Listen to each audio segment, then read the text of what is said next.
Jadi petani itu lebih tinggi derajatnya daripada buruh gitu. Kalian yang betul mengerti ada antara petani dengan yang bekerja di lahan itu lain, itu buruh. Oke, perkenalkan, nama saya Angga dari Fakultas Pertanian, Prodi Agroekoteknologi dari Universitas Brawijaya, angkatan 2019. Oke, saya masuk dari jalur SBMPTN. Untuk pilihan pertamanya itu di agroekoteknologi, sama di pilihan keduanya di teknik geofisika. Jadi saya itu masuk ke UB itu lewat jalur SBMPTN dengan jurusan pertama dan kedua itu di UB. Jadi skor UTBK saya itu relatif rendah sih, sekitar rata-ratanya 575. Jadi pas saya wawancara teman-teman saya itu lebih tinggi lah rata-rata skor UTBK-nya, rata-rata di 600 ke atas atau sekitar 595 lah paling rendahnya tersebut. Oke, untuk agroekoteknologi itu sendiri saya tidak bisa menjelaskan lebih banyak. Yang saya tahu aja ya, agroekoteknologi itu adalah bukan jurusan tetapi prodi. Jadi di agroekoteknologi itu di dalamnya itu ada 3 jurusan. Yang pertama ilmu tanah, yang kedua hama dan penyakit, yang ketiga budidaya pertanian. Jadi di prodi agroekoteknologi itu kalian itu dipaketin selama 2 tahun atau 4 semester.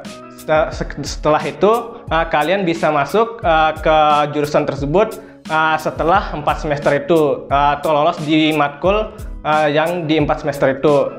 Jadi masuk di jurusan itu ada syarat-syarat tertentu dari IP yang cukup tinggi, semisal standarnya itu 3,0 atau yang lainnya. Jadi di agroekoteknologi itu kalian dapat 2 ospek selama kuliah. Yang pertama masuk prodi, yang kedua masuk jurusan.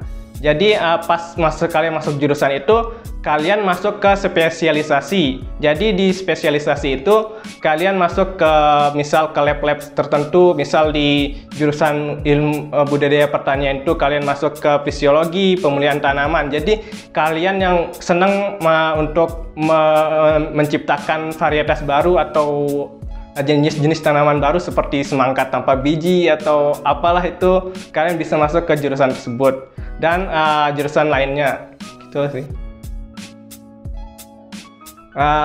Untuk di agro sendiri itu kita itu belajar biologi sama kimia itu secara umumnya, tetapi ada sih fisikanya itu ada namanya matkul klimatologi, yaitu menjelaskan tentang hitung-hitungan tentang cuaca-cuaca gitu loh. Seperti seperti curah hujannya itu berapa di suatu daerah gitu, sama lamanya penyinaran matahari dalam suatu kawasan. Jadi gitu. Jadi sejujurnya saya itu masuk ke agroekoteknologi itu sebenarnya kurang bisa yang namanya kimia sama biologi, tetapi kalian itu harus bisa lah, namanya kalian tuh punya tujuan, kalian tuh punya prinsip, bisa lah untuk menghadapi apa yang kalian tidak tahu gitu. Kalau di agro itu sendiri ada praktek-praktek itu sendiri. Jadi mungkin kalian yang mau masuk agro itu mungkin kalau ada kalian harus mempersiapkan mental. Jadi pas baru masuk pertama itu kalian dihadapi dengan 4 praktek, yaitu di dasar ilmu tanah, di klimatologi, sama di botani, sama ada satu lagi di statistika namanya. Jadi kalian itu menghadapi yang namanya laporan-laporan minggu-minggu. Ada laporan mingguan sama laporan akhir. Jadi kalau laporan mingguan itu kalian per individu. Setiap minggu kalian harus mengumpulkan laporan tersebut. Jadi untuk laporan di semester 1 itu kalian ada 3 laporan, yaitu laporan klimatologi, laporan botani, sama laporan dasar ilmu tanah. Oh, sama ada juga di laporan di dasar perlindungan tanaman. Jadi di agro sendiri kalian itu harus bisa kuat lah mentalnya. Kalian harus bisa siap untuk tidur larut malam, itu bisa lah gitu. Kalian yang suka begadang tanpa harus ngopi, bisa lah itu ikut.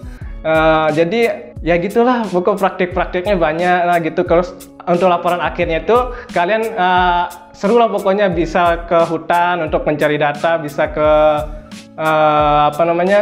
bisa untuk bertanam lah, semisal sebulan itu kalian harus nanam. Terus di laporan akhirnya itu kalian per kelas lah itu. Jadi di agro itu sendiri ada terkenal kan dengan banyaknya kuotanya. Jadi kelas A sampai Z, di kelas 1 kelas itu kalian dibagi menjadi 2 kelompok. Jadi 2 kelompok tersebut kalian harus bisa membuat laporan akhir. Di laporan akhir tersebut kalian harus ada namanya ujian akhir praktikum. Di ujian akhir praktikum itu kalian ada namanya debat gitulah, semacam debat, tetapi membahas tentang hasil data praktikum tersebut. Jadi untuk lebih jelasnya kalian bisa masuk sana dah. Untuk suka dukanya di kuliah di agro itulah ya, menurut saya nih ya, untuk pandangan saya sendiri, mungkin untuk pandangan orang lain lah itu beda. Untuk pandangan saya sendiri itu banyakan sukanya timbang dukanya. Untuk sukanya itu banyak sih yang namanya tambah teman, apalagi pas ujian akhir praktikum itu kalian bisa banyak teman. Jadi pertukaran data setiap kelas itu kalian banyak yang namanya berkomunikasi antar mahasiswa lain. Jadi sama sukanya itu ya gitulah, banyak cewek cantik lah gitulah. Terus ya yang terus untuk dukanya itu ya pertama itulah, kalau nggak siap diri kalian tidurnya itu bisa larut malam, bisa sampai pagi nggak bisa tidur, itu bisa. Untuk laporannya itu juga mepet-mepet, kadang asisten praktikumnya itu ya gitulah. Tapi sukanya itu kalian bisa jadi asisten praktikum namanya. Jadi digaji setiap semester, kalian digaji sama dosennya itu sendiri. Jadi kalian harus ngelamar gini, ada syarat-syarat tertentu bisa masuk ke asisten, terus digaji, dapat uang kan gitu. Itu sih. Untuk prospek kerja jurusan agro itu ada list banyak. Yang kan kita lihat prospek kerja itu dari apa yang terjadi. Jadi kalau kalian ingin membuat prospek kerja baru itu bisa lah ya, masuk ke jurusan tersebut. Semisal kalian bisa menjadi pembisnis, bisa masuk ke jurusan tersebut. Karena di jurusan tersebut itu juga kalian ada namanya matkul wirausaha. Jadi kalian itu diasah untuk berwirausaha juga. Terus bisa menjadi pegawai bank juga bisa, dari proyek pengolahan tanah itu bisa. Terus jadi petani. Beda namanya petani sama buruh. Jadi beda petani sama buruh itu beda. Petani itu yang pemilik tanah, sedangkan buruh itu yang pengelola tanah. Jadi petani itu lebih tinggi derajatnya daripada buruh gitu. Kalian yang perlu mengerti ada antara petani dengan yang bekerja di lahan itu lain, itu buruh namanya. Itulah maksudnya. Untuk lama kuliah di agro itu kalian itu bisa kuliah 3,5 tahun sama 4 tahun. Jadi di agro itu ada namanya kelas akselerasi. Jadi setelah semester 2 itu kalian bisa masuk ke kelas akselerasi. Kalian bisa kuliah 3,5 tahun atau 3 tahun pas, jadi gitu. Tetapi ya dengan konsekuensi yang tertentu gitulah. Untuk maksimal kuliah di sana itu 10 semester kalau nggak salah. Kalau lewat dari 10 semester ya DO gitu. Kalau gelar yang dicapai ya SP, Sarjana Pertanian itu. Ya gitu secara umum gitu sih. Untuk dosen di agro itu sendiri ya kan Fakultas Pertanian merupakan salah satu fakultas tertua di Universitas Brawijaya. Jadi dosen-dosennya itu banyak yang bergelar profesor gitu yang ngajar kita. Jadi untuk dosen sendiri itu menurut saya yang susah untuk dapat nilai A di dosen tersebut, terutama di profesor yang ngajar kita itu, karena ada konsekuensi tersendiri, ada dasar tersendiri buat nilai A tersebut. Jadi ya intinya dosen yang ngajar di agro itu kebanyakan yang bergelar profesor dan yang bergelar doktor gitu sih. Oke.